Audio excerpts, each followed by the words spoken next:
Selamat pagi, Mem dan teman-teman. Perkenalkan kami dari kelompok 2 kelas 12-3 dan izinkan kami pada kesempatan kali ini untuk memaparkan materi bab 4, yaitu menyampaikan opini tentang perundungan. Sebelum masuk ke dalam materi, izinkan saya untuk memperkenalkan anggota kelompok kami, yaitu Alana, Almafira, Angelica, Kayla, Clarissa, Clarence, Dewa, Fajar, Pratnya, Jesias, Kenzi, Kevin, dan Rivo. Kemudian akan dilanjutkan dengan pembahasan materi yang akan dibawakan oleh masing-masing anggota kelompok. Bagian yang pertama, A. Mengungkap perwatakan tokoh dalam cerita. Yang pertama, apa sih perwatakan itu? Perwatakan adalah cara pengarang menggambarkan tokoh dalam sebuah cerita. Jadi, lewat perwatakan kita bisa tahu sifat, kepribadian, bahkan perubahan tokoh dari awal sampai akhir cerita. Semua peristiwa dalam cerita itu sebenarnya digerakkan oleh tokoh. Karena itulah, perwatakan punya peran penting untuk menggerakkan alur cerita. Yang selanjutnya, cara pengarang menampilkan perawakan tokoh. Yang pertama, melalui senandika, yaitu ucapan tokoh terhadap dirinya sendiri. Yang kedua, melalui dialog atau percakapan antar tokoh. Yang ketiga, melalui tindakan atau perilaku, di mana sifat tokoh bisa terlihat dari tindakannya. Yang terakhir, yang keempat, melalui fisik dan watak, di mana pengarang kadang menggambarkan secara langsung penampilan fisik atau sifat tokoh. Misalnya, ia gadis pendiam dengan mata yang redup. Mengungkap perwatakan tokoh artinya kita mencoba memahami karakter dan kepribadian tokoh dari berbagai sisi. Dari cara dia berbicara, berpikir, bertindak, dan dari cara pengarang mendeskripsikannya. Dengan memahami watak tokoh, kita bisa lebih mengerti pesan dan makna yang ingin disampaikan oleh pengarang dalam cerita tersebut. Selanjutnya bagian 2 atau bagian B, yaitu menulis tanggapan tentang perundungan secara kreatif. Tulisan kreatif bisa berupa fiksi seperti puisi, drama, cerpen dan novel, ataupun non-fiksi seperti pengalaman diri, esai, dan karangan khas. Tulisan ini juga bisa berbentuk surat terbuka seperti poster ataupun unggahan di media sosial.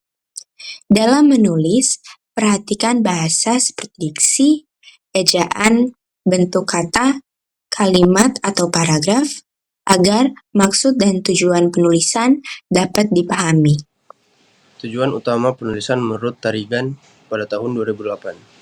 1. Memberitahukan atau mengajarkan sesuatu. 2. Meyakinkan atau mendesak. 3. Menghibur atau menyenangkan. Dan 4. Mengutarakan atau mengekspresikan perasaan. Selanjutnya, hubungan antara tujuan penulisan, respon pembaca, dan jenis tulisannya. Yang pertama, ada tujuan memberitahukan atau mengajarkan sesuatu. Jika tujuannya untuk memberitahukan sesuatu atau mengajarkan sesuatu, pembaca akan mengetahui atau mengerti atau memahami isi tulisannya. Jenis tulisannya sendiri disebut wacana informatif. Contohnya eksposisi dan deskripsi. Kedua, meyakinkan atau mendesak. Kalau tujuannya untuk meyakinkan atau mendesak, respon pembaca sendiri bisa berupa percaya atau sebaliknya malah menentang. Jenis tulisannya yaitu wacana persuasif. Salah satu contohnya adalah hortatori dan argumentasi. Ketiga, tujuan menghibur atau menyenangkan. Kalau tujuannya untuk menghibur atau menyenangkan, respon pembaca bisa berupa senang dan terhibur. Jenis tulisannya sendiri adalah wacana sastra. Salah satu contohnya adalah narasi. Terakhir atau yang keempat, tujuan mengutarakan atau mengekspresikan perasaan.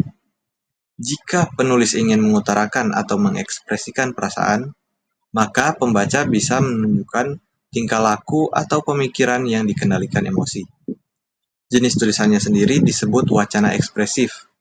Contohnya narasi dan deskripsi. Kali ini saya akan menjelaskan materi tentang menyimpulkan bacaan dengan tampilan grafis. Materi ini mengajarkan kita bagaimana cara menyimpulkan isi dari satu atau beberapa bacaan, lalu menyajikannya dalam bentuk tampilan grafis. Salah satu bentuk grafis yang sering digunakan adalah infografik. Apa sih infografik itu? Infografik adalah penyajian informasi yang memadukan teks dan gambar untuk menjelaskan data atau pesan secara singkat dan menarik. Tujuan infografik tersebut yaitu menyampaikan informasi secara cepat dan jelas, membuat pembaca lebih mudah memahami isi bacaan, dan menarik perhatian dengan tampilan visual yang kreatif. Contohnya, bisa kita lihat pada gambar di atas, yaitu infografik berjudul "Kenali Ciri-ciri Pelaku Bullying".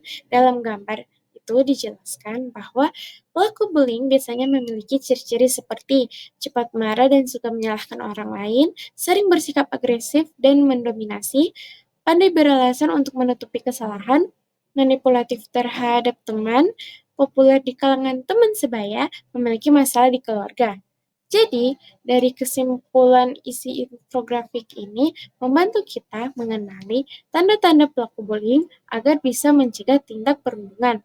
Dari contoh tersebut, kita bisa belajar bahwa menyimpulkan bacaan dalam bentuk grafis atau infografik membantu kita menyampaikan informasi dengan singkat, jelas, dan menarik. D yaitu mengungkap fakta, fiksi, opini, dan asumsi dalam narasi. Karakteristik dari masing-masing yaitu yang pertama fakta. Fakta adalah kebenaran yang dapat dibuktikan. Yang kedua yaitu fiksi. Fiksi adalah karangan imajinatif. Yang ketiga yaitu opini. Opini adalah pendapat pribadi yang subjektif. Dan yang terakhir yaitu asumsi. Asumsi adalah dugaan yang sebenarnya belum terbukti. Kami mengambil satu cerita yang berjudul Dinding Sunyi di Balik Gerbang Sekolah. Yang dari satu cerita tersebut terdapat fakta, fiksi, opini, dan asumsi. Pada teks pertama yang berwarna ungu berisi fakta. Pada teks kedua yang berwarna orange terdapat fiksi. Teks ketiga yang berwarna biru terdapat opini, dan yang terakhir teks keempat yaitu berwarna hijau yang berisi asumsi. Selanjutnya kita masuk ke subbab E, yaitu mengenal istilah dari fenomena sosial. Perkembangan bahasa di Indonesia sering dipicu oleh fenomena sosial, seperti terlihat pada isu perundungan atau bullying yang memunculkan padanan kata merundung atau merisak bersinonim untuk menggantikan istilah asing tersebut. Kata merundung sendiri bermakna menyakiti orang lain secara berulang, baik fisik maupun psikis. Perubahan yang lebih spesifik atau signifikan terjadi pada istilah yang berkaitan dengan keterbatasan fisik atau mental, di mana kata-kata lama seperti cacat atau tuna kini dihindari karena dianggap kurang etis dan berpotensi menjadi perundungan verbal. Sebagai gantinya, digunakanlah istilah yang lebih sensitif, yaitu difabel dari different ability atau penyandang disabilitas yang terakhir ini bahkan resmi digunakan dalam undang-undang sementara. Istilah anak berkebutuhan khusus atau ABK digunakan khusus untuk anak-anak secara keseluruhan. Pergeseran penggunaan kata-kata ini mencerminkan upaya untuk menggunakan bahasa yang lebih beradab, etis, dan inklusif. Masuk pada bagian F, yaitu mahir menggunakan tanda baca. Yang pertama, tanda petik tunggal. Tanda ini dipakai untuk mengapit makna, terjemahan, atau penjelasan kata atau ungkapan. Contohnya, retina, dinding mata sebelah dalam. Yang kedua, tanda kurung. Tanda ini dipakai untuk mengapit tambahan keterangan atau penjelasan. Contohnya, dia memperpanjang surat izin mengemudi dalam kurung SIM. Yang ketiga, tanda garis miring dipakai sebagai pengganti kata dan atau serta setiap. Contohnya, dikirimkan lewat darat garis miring laut atau dikirimkan lewat darat atau lewat laut. Mendiskusikan perundungan secara daring adalah kegiatan bertukar pendapat, ide, dan pengalaman antar beberapa orang melalui media atau platform online seperti Zoom dan Google Meet. Membahas mengenai masalah perundungan baik secara langsung maupun di dunia maya. Melalui diskusi daring, peserta dapat membahas berbagai bentuk perundungan, seperti perundungan fisik, verbal, sosial, dan terutama perundungan cyber, yang banyak terjadi di kalangan pelajar saat ini. Ketika melakukan diskusi daring, kita harus memiliki etika berdiskusi, yaitu pertama, berpakaian sopan dan rapi. Kedua, pilih tempat yang tenang dan dengan latar belakang yang pantas. Ketiga, tidak makan dan minum di depan kamera. Keempat, menyimak dengan baik. Dan kelima, berbicara bergiliran. Menjelaskan kembali instruksi dan informasi secara akurat. Bagian ini mengajarkan cara menyimak dan memahami informasi lisan atau video, lalu menjelaskannya kembali dengan bahasa sendiri secara tepat dan runtut. Melalui video, kita dilatih tentang cara menghentikan bullying, mencatat langkah-langkahnya, dan menyampaikan ulang tanpa mengubah makna.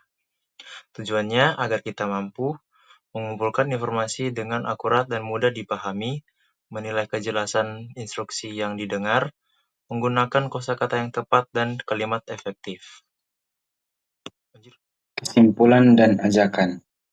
Menyampaikan opini tentang perundungan penting untuk menumbuhkan kesadaran dan menciptakan lingkungan yang aman.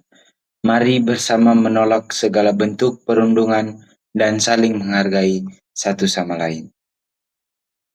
Demikianlah pemaparan dari kami kelompok 2 mengenai materi bab 4 mata pelajaran Bahasa Indonesia, dan diucapkan terima kasih kepada Mem dan teman-teman yang sudah menyaksikan hingga akhir video.